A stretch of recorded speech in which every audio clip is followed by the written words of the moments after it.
Tonight, Louisville is increasingly on edge. Police in riot gear making arrests after the long-awaited announcement. No officers charged for causing Breonna Taylor's death. Some protesters in tears as the National Guard rolled in. Tensions are rising here. The city of Louisville has sealed off about 24 blocks in the downtown area, and right over there is where violent demonstrations broke out over the past several months. The state's investigation had focused on 3 officers who fired their weapons during the drug raid at Taylor's apartment in March. The grand jury only indicted Officer Brett Hankison, who was fired from the department this summer, charging him with 3 counts of wanton endangerment for firing shots that ended up in a neighboring apartment with 3 people inside, including a pregnant woman. If convicted, he faces up to 5 years in prison on each count. Detective Miles Cosgrove and Jonathan Mattingly were not charged at all. No comment from attorneys for Cosgrove and Hankison. But Mattingly's attorney said today they did their duty, performed their roles as law enforcement officers, and above all, did not break the law.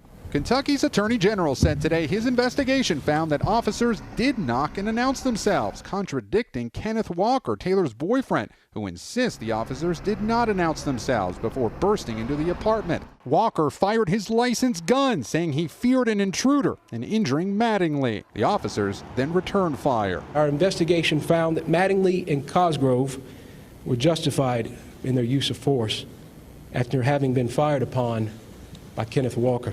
Walker's attorney called it a cover-up. Authorities say Taylor was shot 6 times, and the Attorney General says an FBI analysis determined that Detective Cosgrove fired the shot that killed her. But local authorities did not reach the same conclusion, creating a reasonable doubt in the evidence about who fired the fatal shot. Taylor's family, who last week agreed to a $12 million civil settlement, had called for charges of at least second-degree manslaughter. The family's lawyers calling today's decision outrageous and offensive. We still have work to do. We still are pushing for justice for Breonna. We still have the FBI investigation. The grand jury met in secret following months of emotional protests. Is this what you expected? Love you too. Yeah, I did, but I had a little hope. Just a little bit. They knew they weren't supposed to be there. They knew they weren't supposed to even be there. Tonight, anger here is boiling over from those who feel they waited for nothing. Gabe Gutierrez, NBC News, Louisville, Kentucky. Hey, NBC News fans, thanks for checking out our YouTube channel. Subscribe by clicking on that button down here and click on any of the videos over here to watch the latest interviews, show highlights, and digital exclusives.